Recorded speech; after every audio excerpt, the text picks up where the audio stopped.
Screen మీద కనిపిస్తున్న ఒక్క ఫోటో డాక్యుమెంట్ సామాన్య ప్రజల నుంచి అసెంబ్లీలో పెద్ద డిస్కషన్ అయ్యేలా మారింది.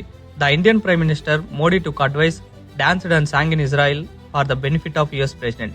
They had met a few weeks ago. It worked. ఇజ్రాయెల్లో మోడీ గారు యుఎస్ ప్రెసిడెంట్ డొనాల్డ్ ట్రంప్ కి బెనిఫిట్ చేయడానికి ఎప్స్టైన్ అడ్వైస్ తీసుకున్నాడు అనేదే దీని మీనింగ్. ఈ ఎప్స్టైన్ ఫైల్స్ గురించి తెలియని వాళ్ళకి బ్రీఫ్ ఎక్స్ప్లెనేషన్. ఈ కనిపిస్తున్న వీడి పేరే జెఫ్రీ ఎప్స్టైన్. వీడు అమెరికాలో ఉన్న పవర్ఫుల్ పీపుల్ కి, సెలబ్రిటీస్ కి, పొలిటికల్ లీడర్స్ కి, బిజినెస్ పర్సన్స్ కి ఒక ఐలాండ్ లో అమ్మాయిల్ని సప్లై చేసి డబ్బులు సంపాదించేవాడు. అందులో చిన్న చిన్న పిల్లల్ని కూడా ఇన్వాల్వ్ చేశాడు. ఇంకా చెప్పాలి అంటే 10-8 సంవత్సరాలు ఉన్న అమ్మాయిలను కూడా ఇన్వాల్వ్ చేశాడు. ఈ కేసు మీదే ఈ ఎప్స్టైన్ ని అరెస్ట్ చేశారు. జైల్లోనే ఇతను సూసైడ్ చేసుకుని చనిపోయాడు అంటారు. కానీ ప్రపంచం మొత్తం నమ్మేది ఎప్స్టైన్ ని చంపేశారని. ఈ ఎప్స్టైన్ జైల్లో ఉన్నప్పుడు పోలీసులతో ఒక డీలింగ్ ట్రై చేశాడు.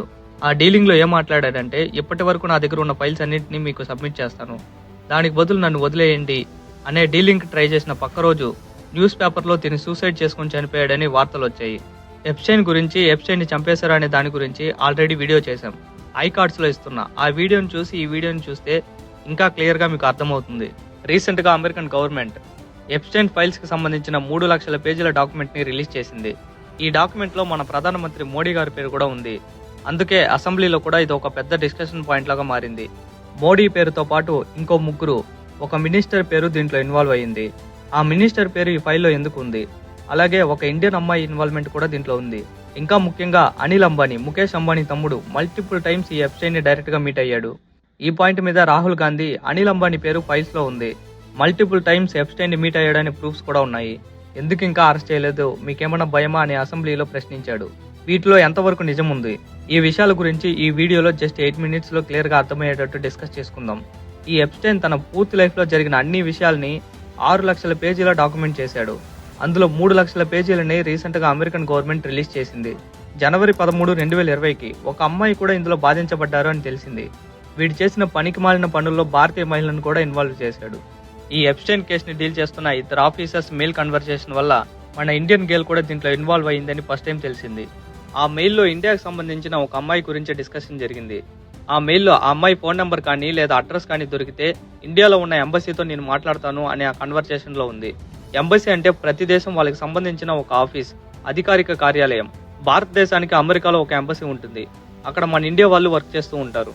అమెరికాకు భారతదేశంలో ఒక ఎంబసీ ఉంటుంది. ఈ ఎంబసీలో అమెరికా వాళ్ళు వర్క్ చేస్తూ ఉంటారు. సో ఆ అమ్మాయి నంబర్ దొరికినా నేను ఎంబసీతో మాట్లాడి ఆ అమ్మాయిని కాంటాక్ట్ అవుతా అనే ఆ మెయిల్ డిస్కషన్ లో ఉంది. ఎందుకని అమెరికన్ గవర్నమెంట్ ఈ అమ్మాయి కోసం అప్పుడు వెతికారు, అది ఎప్స్టైన్ చనిపోయిన తర్వాత. ఎప్స్టైన్ చిన్న చిన్న పిల్లలకి ఆశ చూపించి, మిమ్మల్ని నేను చదివిస్తాను, లక్షల్లో డబ్బులు ఇస్తాను, మీరు చిన్న చిన్న పనులు మాత్రమే చేయాలని వాళ్ళని ఐలాండ్కి తీసుకువెళ్లేవాడు. ఐలాండ్కి తీసుకువెళ్లిన తర్వాత స్టెప్ బై స్టెప్ వాళ్ళకి వేరే పనులు నేర్పించి బిలియనర్స్ కి, బిజినెస్ పర్సన్స్ కి ఎరగా వేసేవాడు. ఎప్స్టైన్ వల్ల కొన్ని వేలలో అమ్మాయిలు బాధించబడ్డారు. ఎప్స్టైన్ చనిపోయిన తర్వాత అమెరికాలో ఒక పాలసీని క్రియేట్ చేశారు. ఎప్స్టైన్ వల్ల బాధించబడ్డ అమ్మాయిలకి నష్టపరిహారం ఇవ్వడానికి ఎప్స్టైన్ కి సంబంధించిన ఆస్తిని మొత్తం అమ్మేసి అందులో వచ్చిన డబ్బుల్ని బాధించబడిన అమ్మాయిలకి ఇచ్చేలా ఒక స్కీమ్ ని రెడీ చేశారు. ఈ సెటిల్మెంట్ అమౌంట్ మాత్రమే 100 కోట్లకు పైనే. అమెరికన్ గవర్నమెంట్ ఇండియాలో బాధించబడ్డ అమ్మాయికి మనీని సెటిల్ చేసి దానితో పాటు కౌన్సిలింగ్ కూడా ఇవ్వాలి అని 2020లో ఆ ఇద్దరు ఆఫీసర్స్ మెయిల్ కన్వర్సేషన్ ద్వారా మాట్లాడుకున్నారు. అమెరికా మరియు ఇండియన్ గవర్నమెంట్ చేసిన ఒక మంచి పని. దీంట్లో బాధించబడిన అమ్మాయి పేరు బయటకు రాకుండా జాగ్రత్తలు తీసుకున్నారు. ఇప్పుడు ఈ ఎప్స్టైన్ మన ఇండియాకి సంబంధించిన అమ్మాయిని కూడా ఇన్వాల్వ్ చేశాడని క్లియర్ గా తెలుస్తుంది. ఈ అమ్మాయి కాకుండా మన ఇండియాకి సంబంధించిన 3 పబ్లిక్ ఫేమస్ పర్సన్స్ పేర్లు ఈ డాక్యుమెంట్ లో ఉన్నాయి. ఫస్ట్ మన ప్రధానమంత్రి పేరు దీంట్లో ఇన్వాల్వ్ అయ్యిందని ఒక 2 weeks గా న్యూస్ ఛానల్స్ లో హెడ్లైన్ గా మాట్లాడుకుంటున్నారు. అక్కడ ఎగ్జాక్ట్ గా ఏముంది అంటే, ఒక మెయిల్ కమ్యూనికేషన్ లో ఎప్స్టైన్ ఒకరికి మెయిల్ సెండ్ చేసే దాంట్లో మన ఇండియన్ ప్రైమ్ మినిస్టర్ పేరుని మెన్షన్ చేశాడు. అది ఏం మెన్షన్ చేశాడో ఆల్రెడీ స్టార్టింగ్ లో చెప్పాను. ఇండియన్ ప్రైమ్ మినిస్టర్ ట్రంప్ కి మెయిల్ చేయడానికి నా అడ్వైస్ తీసుకున్నాడు, అది వర్క్ కూడా అయింది అన్నట్లుగా మెయిల్ సెండ్ చేశాడు. ఇండియన్ గవర్నమెంట్ చెప్తుంది ఏంటంటే, ఇది ఒక థర్డ్ పార్టీ మెయిల్. ఆ టైంలో మోడీ గారు ఇస్రాయెల్ కి వెళ్ళిన మాట నిజం, కానీ అమెరికన్ ప్రెసిడెంట్ ట్రంప్ కోసమో లేకపోతే ఎప్స్టైన్ అడ్వైస్ కోసమో అక్కడికి వెళ్ళలేదు. ఇదంతా ఒక ఫేక్, దీన్ని నమ్మాల్సిన అవసరం లేదు. ఎప్స్టైన్ డాక్యుమెంట్ ఫైల్స్ లో మోడీ గారి పేరు ఉన్న మాట నిజం, కానీ మోడీ గారి పేరు ఉంటేనే తప్పు చేశాడు అని అనుకోవాల్సిన అవసరం లేదు. అక్కడ ప్రూఫ్స్ కూడా ఏమీ లేవు. Next Indian minister Harshdeep Singh puri. ఈయన ఆయిల్ అండ్ నేచురల్ గ్యాస్ కి మినిస్టర్. ఈ మినిస్టర్ పేరు కూడా ఈ డాక్యుమెంట్ లో ఉంది. తనకి ఎప్స్టైన్ కి మెయిల్ ఇంటరాక్షన్ జరిగిందని పబ్లిక్ గా ఇప్పుడు అందరికీ తెలిసింది.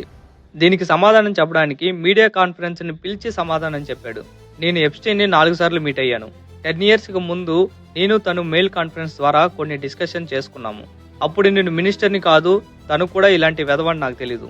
నేను అప్పుడు వేరే కంపెనీలో వర్క్ చేస్తున్నాను. అప్పుడు నేను ప్రొఫెషనల్ గా నేను తనని మీట్ అయ్యాను. అంతేకాని నాకు వీడు చేసిన యాదవ్ పనులకి ఎలాంటి సంబంధం లేదు. మీరు ఎంతైనా వెతికి చూడండి అని డైరెక్ట్ గా మీడియాకి ఆన్సర్ చేశాడు. ఇంకా లాస్ట్ అనిల్ అంబానీ పేరు. పైన మోడీ గారు ఇంకా మినిస్టర్ హర్షదీప్ సింగ్ వీళ్ళ ఇద్దరిది బెనిఫిట్ ఆఫ్ డౌట్ మాత్రమే. వీళ్ళ గురించి ఏ ప్రూఫ్స్ కూడా లేవు. వీళ్ళిద్దరి గురించి వచ్చిన వార్తలు ఎప్స్టైన్ జైలుకి వెళ్ళక ముందు వచ్చిన వార్తలు. కానీ అనిల్ అంబానీ మాత్రం ఎప్స్టైన్ జైలుకి వెళ్లి వచ్చిన తర్వాత, తను ఎంత పెద్ద వెధవో ప్రపంచానికి వెలిసిన తర్వాత మల్టిపుల్ టైమ్స్ అనిల్ అంబానీ తనని మీట్ అయ్యాడు. డైరెక్ట్ మెయిల్ కన్వర్జేషన్స్ కూడా వీళ్ళ మధ్య జరిగాయి. అంతేకాకుండా ఇండియాలో ఉన్న పొలిటీషియన్స్ ని, బిజినెస్ పర్సన్స్ ని నీతో మీట్ అయ్యేలా చేస్తాను అని చెప్పి అనిల్ అంబానీ ఎప్స్టైన్ తో చెప్పినట్టు తెలుస్తుంది. ఎప్స్టైన్ కూడా అమెరికాలో ఉన్న బిగ్ పర్సన్స్ ని నీతో మీట్ అయ్యేటట్టు చేస్తానని వీళ్ళిద్దరి మధ్య కన్వర్జేషన్ జరిగినట్లు తెలుస్తుంది. అసలు అనిల్ అంబానీకి ఎప్స్టైన్ కి ఏంటి సంబంధం? ఇదే విషయాన్ని కాంగ్రెస్ పార్టీ లీడర్ అయిన రాహుల్ గాంధీ అసెంబ్లీలో ప్రశ్నించాడు. అనిల్ అంబానీ కూడా బయటకు వచ్చి ఏం మాట్లాడలేదు. ఆయన సైలెంట్ గా ఉండటం, ఇవన్నీ చూస్తే వీళ్ళిద్దరి మధ్య ఏదో ఒక కనెక్షన్ ఉన్నట్లు బయట భావిస్తున్నారు. ఈ ఎప్స్టైన్ ఫైల్స్ డాక్యుమెంట్ లో 3 లక్షల పేజీలు మాత్రమే రిలీజ్ అయ్యాయి.